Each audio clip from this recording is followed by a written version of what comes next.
Fala gente, sou Júlio Machado, estou trazendo para vocês a disciplina de transferência de calor em massa, né, para vocês poderem estudar e se aprofundar um pouquinho mais nessa época de quarentena, tá? Então vamos lá, trazendo um pouquinho uma revisão, né, a gente tem uma termodinâmica, né, que é o estudo da transferência de energia através das interações entre sistema e suas vizinhanças nas formas de calor e trabalho, né? A termodinâmica ela considera somente os estados inicial e final da transferência, não fornece qualquer informação sobre a natureza da interação ou a taxa de tempo na qual ela ocorre, né? Então, os objetivos dessa disciplina é a análise termodinâmica através dos meios como o calor é transferido, desenvolvimento das relações para calcular as taxas nas quais essa transferência ocorre, né? E algumas questões importantes a serem desvendadas é o que é transferência de calor, como o calor é transferido, qual a importância desse estudo. Então, se a gente partir do balanço de energia para um sistema com escoamento, né, o balanço de energia, ou seja, a primeira lei da termodinâmica, que é a conservação de energia, né, você tem então a energia acumulada. Perceba que esse asterisco aqui significa então a taxa de energia acumulada é igual à energia que entra menos a energia que sai, tá? Mais o balanço de energia aí entre o que é gerado, G, e o C, que é consumido, mais calor, mais trabalho, né? E aí a forma de calor que é transmitida é estudada em fenômenos de transporte, na disciplina de transferência de calor, que é essa disciplina que a gente está vendo agora. Então, a primeira lei da termodinâmica é uma ferramenta de grande utilidade em problemas de transferência de calor. Por quê? Porque é importante obter a forma adequada da primeira lei para análise desse problema. Perceba que eu tenho aqui um certo volume de controle genérico, né? E eu tenho todas as minhas energias envolvidas, todas as energias que entram no sistema, todas as energias que saem do sistema, tá? E aqui a energia gerada, consumida, tá? E a energia acumulada no sistema, né? Então aqui está novamente o balanço de massa, né? Para o sistema em equilíbrio, ou para o volume de controle, desculpe, tá? Isso aqui é energia puramente, tá? Isso aqui é a taxa de energia, né? Perceba que o que mudou de uma equação para outra é esse asterisco aqui em cima da letra principal do E, onde significa taxa de energia, tá bom? Ou seja, é energia no tempo, tá? Os desafios para o curso, né? Desenvolver conceitos fundamentais e os princípios do processo de transferência de calor, ilustrar a maneira pela qual um conhecimento de transferência de calor pode ser utilizado com a primeira lei da termodinâmica para resolver problemas relevantes para a tecnologia e para a sociedade. E vamos lá então para capítulo 1, as definições, né? Transferência de calor, ou apenas calor, é energia térmica em trânsito, tá? Devido a uma diferença de temperatura. E o importante aqui é diferença de temperatura, ou seja, se eu não tiver uma diferença de temperatura, ou seja, o ΔT for zero, eu não tenho transferência de calor. Esse é o primeiro princípio, é a força motriz, né, desse fenômeno de transporte que nós temos. A força motriz, ou seja, ela só ocorre quando há diferença de temperatura, tá? Sempre que houver uma diferença de temperatura em um meio ou entre meios, ocorre necessariamente a transferência de calor. A transferência se dá sempre do meio mais quente para o meio mais frio, ou seja, a natureza tenta entrar em equilíbrio, transferindo a energia de um ponto onde tem mais energia para o ponto de menor energia, ou seja, do meio mais quente para o meio mais frio. Os mecanismos de transferência de calor são condução, né, onde a transferência de calor se dá através de um meio, seja ele fluido ou sólido, e estacionário, né, quando existe uma diferença de temperatura. Convecção, transferência de calor entre uma superfície e um fluido em movimento, quando eles encontram a diferentes temperaturas, né? E radiação, transferência de calor entre duas superfícies que emitem energia na forma de ondas eletromagnéticas, né, a diferentes temperaturas, na ausência de um meio que se interpõe entre eles. Na verdade, pode haver o meio ou pode não haver o meio, né? Então, a radiação aí é com ou sem meio, tá? Não precisa de um meio necessariamente para que haja transferência de calor por radiação. A parte da condução, perceba que a transferência de calor ocorre através de um meio fluido também, Contudo, esse meio fluido ele está estacionário, ele está parado, não está em movimento, tá? E a convecção é entre uma superfície e um fluido em movimento, tá? Então a condução aí envolve processos físicos a nível de atividade atômica e molecular, né? A transferência de energia das partículas mais energéticas para as partículas de menor energia em um meio devido às interações entre elas, né? E o mecanismo físico da condução, alguns exemplos, né? Consideração: gás no qual existam gradientes de temperatura, tá? Quais são as suposições para transferência de calor em gás com gradiente de temperatura? Não há movimento de mistura, ou seja, está em estado estacionário, as moléculas de gases estão praticamente paradas, não estão em movimento. O gás está contido entre duas superfícies mantidas a diferentes temperaturas, né? A temperatura em qualquer ponto pode ser associada à energia molecular em torno deste ponto. A energia das moléculas, né, o movimento aleatório de translação, rotação e vibração, corresponde à teoria cinética dos gases. E colisão entre as moléculas, existe então a transferência de energia de moléculas mais energéticas para moléculas de menor energia. Se tiver em líquidos, né, situação é semelhante à dos gases, né, a interação entre as moléculas mais fortes devido à proximidade entre as moléculas, né. E se tiver em sólidos, mecanismos de atividade atômica na forma de vibrações dos retículos cristalinos, né. Uma visão moderna é a transferência associada a ondas na estrutura dos retículos. E exemplos aí de transferência de calor por condução, eu tenho a ponta de uma colher imersa, de metal imersa em uma xícara de café quente, né? Ao longo do tempo, a ponta da colher, né, vai aquecer, vai ficar mais quente, devido à transferência de calor por condução, né? Em dias de inverno, a perda de aquecimento de uma sala para o ambiente externo, né?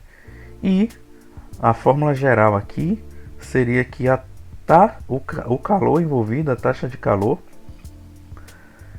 ela é diretamente proporcional à área, à diferença de temperatura, e inversamente proporcional ao ΔX. O ΔX seria essa espessura aqui, tá?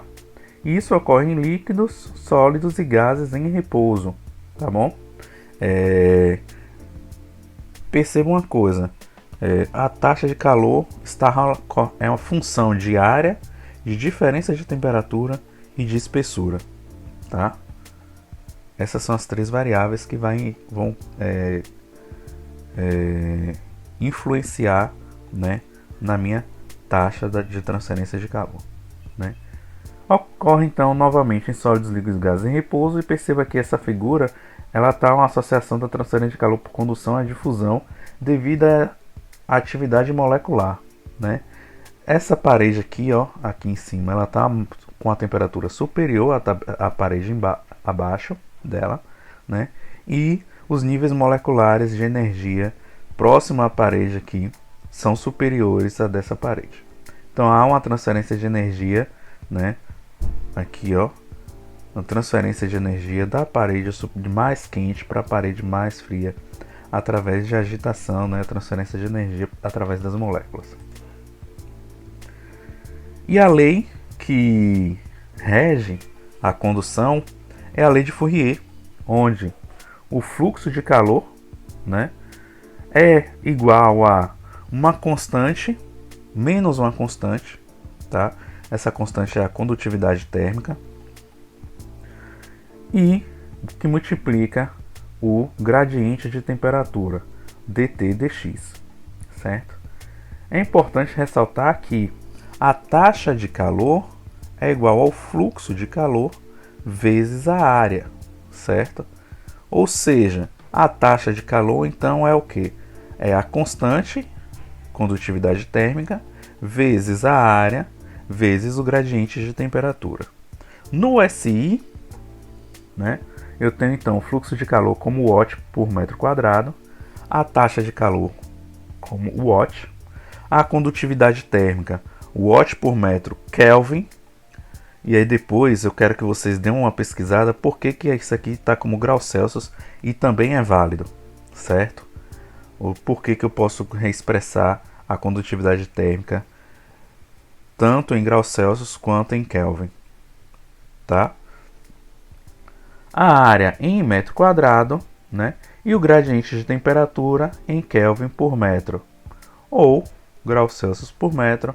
A justificativa que vocês encontrarem para utilizar graus Celsius aqui na condutividade térmica vai ser a mesma que vocês vão utilizar aqui para o gradiente de temperatura, certo?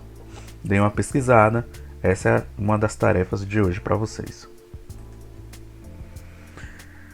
Só que a condutividade térmica, que é aquela nossa constante, a gente considera constante para facilitar os cálculos, pois a condutividade térmica, na verdade, ela não é fixa, tá? Essa tabela aqui, provavelmente ela está a 25 graus Celsius, certo? Não tem essa informação, acabei esquecendo de colocar, mas ela está provavelmente a 20 ou 25 graus Celsius, e essas são as condutividades térmicas em determinada temperatura, tá? Então, ácidos com baixo teor de cromo varia aí a condutividade em 37,7 e 48,9 watt por metro Kelvin. Perceba que todos esses componentes aqui, eles são ligas, e eles não dizem qual é a concentração da liga, tá? São ligas metálicas onde não é dito qual é a concentração da liga. Então é uma faixa, pois varia de acordo com a concentração de cada liga. Daqui para baixo, até a folha de amianto, né, são substâncias puras, né, não é uma liga. Então alumínio puro a 25 graus Celsius tem 237 watt por metro Kelvin de condutividade térmica, certo? Cobre puro, bronze comercial está especificado aqui, ó, é 90% de cobre e 10% de alumínio. Prata, tijolo comum, tijolo cerâmico com 10 centímetros. Madeira, e aqui te especificou que é a madeira de pinho, né? Porque a composição das madeiras vai variar de acordo com cada árvore, né? Biotipo de cada árvore. Manta de fibra de vidro, cortiça, poliestireno rígido, folhas de amianto corrugado. E poliestireno expandido, dependendo de qual for o fator de expansão aí, eu tenho a variação então da condutividade térmica também. Isso é uma tabela só para elucidar um pouquinho para vocês que metais, se vocês olharem aqui, ó, tudo isso aqui é metal, tem a condutividade térmica muito superior a materiais cerâmicos e orgânicos. Ó, tijolo comum 0,7, prata 429, né? Então, tem uma variação muito grande da condutividade térmica, ou seja, esses materiais aqui, eles já são geralmente isolantes térmicos, tá? E esses materiais aqui acima são condutores térmicos. Então, quando você constrói, por exemplo, um equipamento como se fosse com a finalidade de transferir calor, como um trocador de calor, você utiliza metais, né, na sua construção, pois é muito mais fácil transferir calor através dos metais. Contudo, quando você quer construir um forno, por exemplo, onde o calor ele deve ser da chama, ele deve ser contido, né, você constrói o forno com materiais isolantes para não perder calor e você não perder a eficiência do seu forno. Então, cada tipo de material tem uma condutividade térmica diferente e, logicamente, aplicações diferentes. Agora perceba aqui, ó, que a condutividade térmica, como falei, é função da temperatura, né? Isso você pode se aprofundar mais lá em ciência dos materiais, né? Tá? Mas você pode perceber aqui, ó, que alguns materiais eles reduzem a condutividade térmica com o aumento da temperatura e outros materiais aumentam a condutividade térmica com o aumento da temperatura. Metais como prata, cobre, ouro, alumínio, né, tungstênio, eles acabam reduzindo a condutividade térmica com o aumento da temperatura. Porém, aço inox, a ISI 304, por exemplo, ele aumenta a condutividade com o aumento da temperatura, né? Ferro, ele tem uma queda até um determinado ponto e depois ele começa a subir novamente. Óxido de alumínio, ele tem uma queda até um determinado ponto, depois sobe, né? E quartzo fundido, ele tem aqui um crescimento da condutividade térmica com o aumento da temperatura. Então, cada material vai se comportar de uma maneira diferente. Volta lá em Ciências dos Materiais para ver qual é a influência da temperatura na formação do material, né? E no comportamento desse material, e você vai conseguir correlacionar a condutividade térmica com a temperatura, certo? Então, eu queria trazer para vocês aqui um exemplo. Eu tenho um exemplo que a parede de fornalha de uma caldeira é construída de tijolos refratários com 20 centímetros de espessura e condutividade térmica de 1,3 watts por metro Kelvin, né? A temperatura da parede interna é de 1127 graus Celsius e a da temperatura da parede externa é de 827 graus Celsius, né? Então, determinar aí a taxa de calor perdido através de uma parede com 1,80 de comprimento e 2 metros de altura. Aqui estão os dados, né? O ΔX aí é 0,20 metros, né? A condutividade térmica, né, é de 1,3 watts por metro grau Celsius. A temperatura interna 1127, temperatura externa 827 e a área, né, seria 1,8, né, vezes 2, que dá 3,6 metros quadrados. A solução eu passo lá para a fórmula de Fourier, onde a taxa é igual condutividade térmica vezes a área, temperatura interna menos a temperatura externa, sobre ΔX. Ah, professor, mas lá na fórmula de Fourier é menos condutividade térmica vezes a área. Sim, mas lá também é temperatura externa, T2, menos T1, que seria a temperatura interna. Então, o menos ele foi multiplicado aqui dentro desse parêntese, né, do ΔT, e inverteu a posição das temperaturas aqui, tá? Então, substituindo os valores, a taxa é igual a 1,3, que é a minha condutividade, vezes 3,6, que é a minha área, ΔT, 1127 menos 827, né, sobre a espessura, que é 0,20, e dá um total de 7.020 watts. Ah, professor, peraí. Primeiro de tudo, a condutividade térmica está em watts por metro Kelvin. E você escreveu aqui embaixo watt por metro grau Celsius. Essa é uma das perguntas que vocês já devem ter respondido ou vão responder.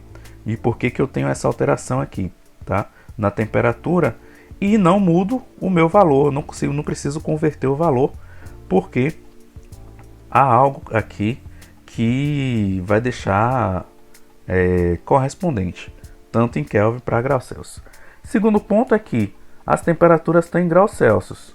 E eu estou fazendo um cálculo que está em Kelvin. Por que elas não mudam? Simplesmente elas não vão mudar porque a escala de graus Celsius e a escala de Celsius, ou a escala de Kelvin e a escala de Celsius, é a mesma, né? Então, a variação de 1 Kelvin é a variação de 1 grau Celsius, né? É igual. Então, eu não tenho essa conversão aqui, não precisaria rigorosamente, não preciso mudar, né, as temperaturas aqui, pois elas estão numa mesma escala. E como é uma diferença, a diferença na escala Kelvin vai ser a mesma diferença na escala Celsius. Apenas por isso, tá bom? A aula de hoje finaliza aqui, tá? Eu gostaria de convidar vocês para fazer o meu curso online de redução de custos. E esse curso é totalmente gratuito, tá? Está na plataforma do Instituto Êxito, que é o Instituto Latino-Americano de Empreendedorismo. E o link eu vou colocar aqui nos comentários, tá? Aqui na descrição eu vou colocar o link para que vocês possam acessar o curso. O curso ele tem a carga horária de 10 horas. Como eu disse, é totalmente gratuito, tá? E vocês vão aprender um pouquinho aí sobre a metodologia Lean Six Sigma, tá? E a redução de custos utilizando o Lean Six Sigma. E logicamente tem um estudo de caso no finalzinho para que vocês possam entender como é que o Lean Six Sigma ele é aplicado, né? E ter sucesso no projeto, tá bom? Então é isso. Eu gostaria de que vocês, se vocês curtiram o vídeo, se inscrevam para o canal ganhar força e a gente poder produzir vídeos com cada vez maior qualidade. Dá um like no vídeo, tá? Isso é muito importante, pois vai aumentar o alcance pelo YouTube para que as pessoas tenham acesso a esse conteúdo. E então é isso. Eu gostaria de convidar vocês para a próxima semana vocês visitarem novamente a página, pois vai ter a segunda aula de transferência de calor e massa. Essa é a primeira de um curso extenso aí, tá? O curso, como eu falei, ele está aqui apenas porque nós estamos com esse problema do coronavírus, então para facilitar os estudos dos alunos, tá? E é isso, tá? Qualquer dúvida, escreve aí nos comentários que terei um imenso prazer em responder, tá? E forte abraço, até a próxima.